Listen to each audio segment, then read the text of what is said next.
로마서를 쓰기 전에 사도행전이 오늘 본문에 이렇게 마무리되어져 오고 있습니다. 로마에 온 지 2년이 지났는데요. 그동안에 바울은 자유롭게 복음을 전할 수가 있었습니다. 찾아오는 사람들을 맞이할 수 있는 구금 상태였습니다. 그러니까 집 밖으로 나가는 것이 어려웠지만 그러나 그는 집에 찾아오는 사람들에게 복음을 전할 수가 있었습니다. 그러니까 바울은 로마에서 4년 정도 있었던 것으로 알려져 있습니다. 그런데 2년 정도 오늘 자기 셋집에서 머물면서 자기에게 오는 사람들을 다 영접하였다 이렇게 말합니다. 따라서 2년이라고 하는 세월을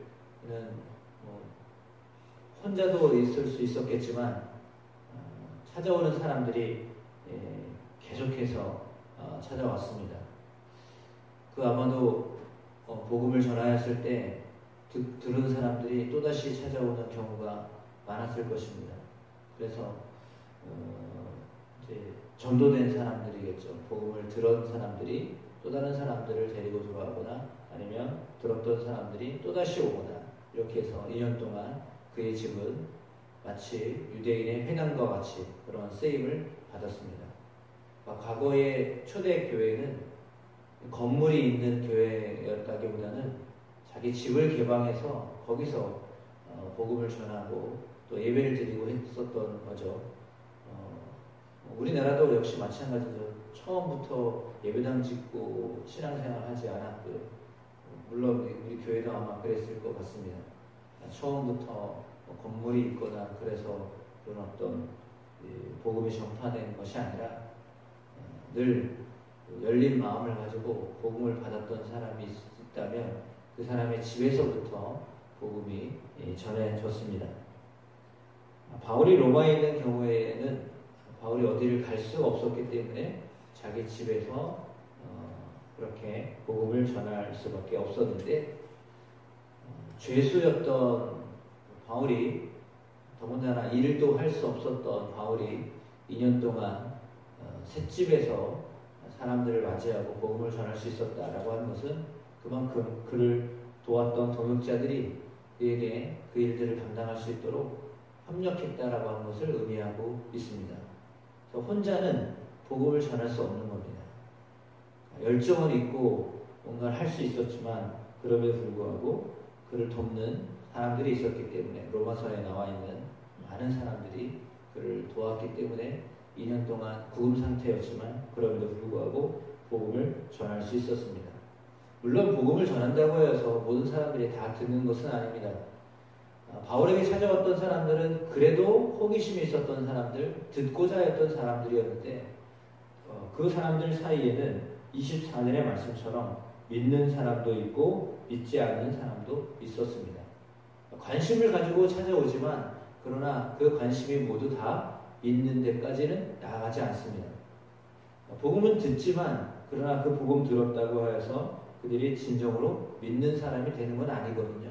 그럼에도 불구하고 끊임없이 찾아왔던 모든 사람들에게 복음을 전했다라고 하는 것이 중요합니다.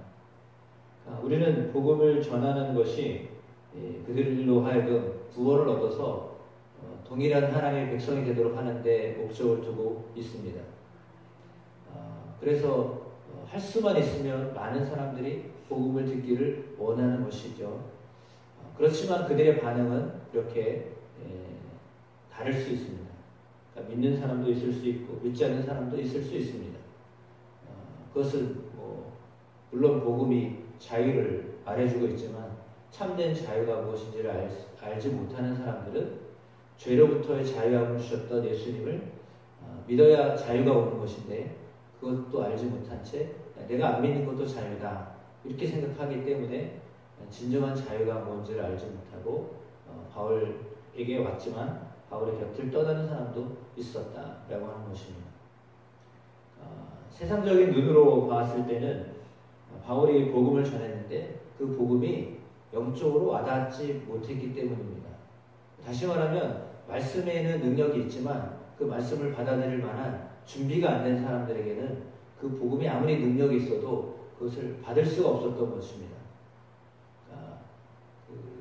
복음의 문제가 아니라 복음을 받는 사람의 그 상태가, 영적인 상태가 열려있지 않는다면 그것은 그 말씀이 아무리 좋아도 그 말씀이 아무리 능력이 있어도 예수 그리스도가 천하를 뒤집을 만한 그런 권세를 가지고 계시지만 그럼에도 불구하고 받아들이지 않는 사람은 절대 변화가 일어날 수가 없는 것입니다.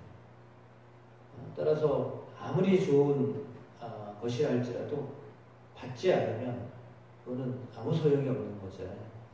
그런데 그것을 강제로 하지 않으신다는 것입니다. 그러니까 하나님은 복음을 전하게 하시는데 받는 사람을 충분히 고려하셔서 복음을 전하게 하신다라고 하는 겁니다. 그것을 어떻게 보면 이거는 너무 좋은 건데 억지로라도 해야 되지 않냐라고 생각하지만 하나님은 그런 방식으로 하나님의 나라가 확장되는 것을 원하지 않으세요. 철저하게 자유입니다. 끝까지 자유하도록 하시는 것인데 안타까운 현실이지만 그럼에도 불구하고 듣는 사람이 있는 반면에 듣지 않는 사람이 있을 수 있다라는 것을 말해주고 있습니다. 그럼에도 불구하고 그냥 끊임없이 전하는 거죠. 전하는 사람에게는 복이 있습니다. 왜냐하면 이것을 계속 기억하고 또 내 마음속에 생각하기 때문입니다. 우리가 언어를 배울 때 그 언어를 배울 수 있는 가장 좋은 방법은 뭐냐면요. 그 언어가 들리기 때문이거든요. 그러니까 언어가 나의 언어가 될 수 있는 가장 좋은 방법은 들리기 때문에 말을 할 수 있는 겁니다. 근데 안 들리면 아무리 많이 들어도요. 듣기는 듣는데요. 안 들려지는 거야. 이게 무슨 뜻인지를 알 수가 없으니까요. 말을 할 수가 없는 거야.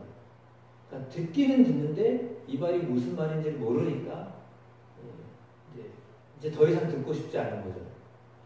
그러니까 언어나 복음도 역시 마찬가지거든요. 하나님의 말씀도 너무 좋은 말씀인데 그 말씀을 들어도 무슨 말인지를 알 수가 없으니까 이제 소통이 안 되는 겁니다. 아무리 영어를 많이 들어도 그게 무슨 뜻인지를 모르고 그 말을 하는 건지조차를 모르면 아무리 들어도 그것이 이해가 되지 않는 것처럼 복음을 전해도 복음이 사람을 그렇게 변화시키는데도 불구하고 자기 것이 되지 못하는 거죠. 이게 안타까운 현실입니다. 근데 그것을 들을 수 있는 귀가 그래서 복이 있는 것입니다. 여러분의 귀가 항상 복음에는 열려있게 되시기를 축복하고 또 사람들에게 그 복음을 전했을 때 그들의 기도 역시 은혜를 받아서 듣게 되는 은혜가 있게 되기를 축복합니다. 복음은 구원을 허락하여 주시는데 그 구원은 놀라운 역사가 있습니다. 왜냐하면 그의 생애를 완전히 바꿔놓기 때문입니다. 삶을 완전히 바꾸는 능력이 복음 안에 있습니다. 그 복음을 바꾸면 사람이 바뀝니다. 사람을 바꾼다는 것은 참 놀라운 일입니다. 정말 엔간해서 사람들이 변하지 않습니다. 그런데 그 복음은 사람을 변하게 합니다. 그래서 먼저 열려 있어야 될 것은 우리가 예수 그리스도의 말씀에 열려 있어야 합니다. 그러면 그 말씀은 우리를 계속해서 변화시키십니다. 나는 충분히 변화됐다 이것이 아니라요. 하나님의 말씀이 우리에게 계속해서 우리를 변화시키십니다. 지금도 그 창조는 계속해서 이루어지고 있습니다. 말씀이 세상을 만드신 것처럼 하나님의 말씀이 우리 속에 오면 계속해서 우리를 변화시키십니다. 계속 재창조하시는 것입니다. 그 역사가 하나님 부르시는 그 순간까지 우리에게 있게 될 것인데 하나님은 오늘 그 말씀을 전파할 때 오늘 바울이 모든 것을 담대하게 거침없이 가르쳤다라고 했습니다. 하나님은 그런 마음을 또 우리에게도 허락하여 주실 줄로 믿습니다. 사실 그 마음은 어디서 오는 거냐면 사랑하는 마음에서 오는 겁니다. 안타까우니까 계속 전하고 싶은 거죠. 어떻게 해서든지 믿게끔, 어떻게 해서든지 그가 구원을 받았으면 좋겠다라고 하는 마음 때문에 그렇게 하는 거죠. 사랑하는 마음이 생기면 거침없이 담대한 마음을 갖게 됩니다. 그들이 변해야 하기 때문이죠. 하나님의 자녀가 되어야 하기 때문입니다.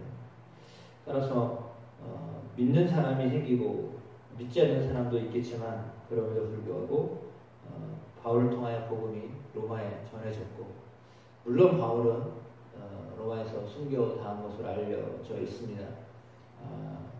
그럼에도 불구하고 당시 어떤 큰 변화가 없는 것처럼 느껴지지만 바울이 순교를 당했다라고 하는 사실은요, 그만큼 영향력이 있었다라고 하는 의미예요. 그러니까 영향력이 없으면 죽이지를 않아요.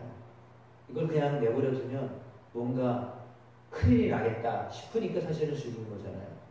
그러니까 사람의 세력이, 힘이 별거 아니다라고 생각하면요, 그냥 내버려둬요, 세상은.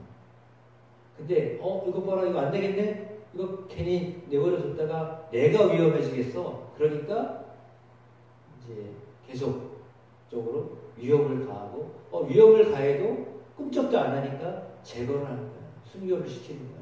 그럼 그만큼 영향력이 커졌다는 것을 의미하는 거거든요. 좀 다른 말이지만, 김정일이 왜 자꾸 김일성이나 왜 이런 공산주의자들이 초청을 왜 합니까? 위협을 느끼니까 초청하는 거예요. 그러니까 별거 아니면요, 그냥 내버려둬요. 아유, 저러다 말겠지. 이렇게 되거든요. 근데 그게 아니라 위협을 가하니까 제거를 하려고 하는 거예요. 그러니까 상대방을 왜 제거를 해요? 이게 점점 영향력이 커지니까 그런 거거든요. 근데 바울이 한 사람 들어간 것 같았는데 그렇지 않냐고요.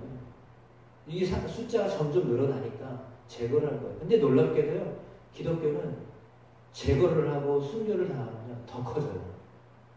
거기에 비밀이 있어요. 죽이면 더 커져요. 순교를 당하면 그 순교의 피가 오히려 더 큰 역사를 일으켜요. 그건 예수님 한 분이 돌아가셨는데 예수님을 통하여서 천국 복음이 전해진 것처럼요. 별거 아닌 것 같은데 그 놀라운 변화를 일으켜요. 당장은 눈앞에 안 보여요. 근데 시간이 지나면 지날수록요, 그 효과는요, 엄청나요. 대단한 거예요. 그러니까 우리가 복음을 전했을 때요, 당장 눈앞에 어떤 열매가 없는 것 같았어도요, 그러나 시간이 지나면요, 그거는 분명하게 열매로 나타나요. 그러니까 그걸 보는 거예요. 우리가 그것을 못 보더라도 하나님은 그것을 통해서 일하고 계시거든요. 로마는 기독교를 공인하잖아요. 그러니까 당장은 뭔가 열매가 없는 것처럼 보여져요. 그러나 전하는 겁니다. 그러면 하나님이 열매를 보게 하십니다. 열매를 맺게 하시는 것입니다. 따라서 그걸 보고 하는 거죠. 그 하나님의 나라는 그렇게 전해지게 되어 있습니다. 그런 놀라운 은혜가 또 우리에게도 있게 하실 줄로 믿습니다.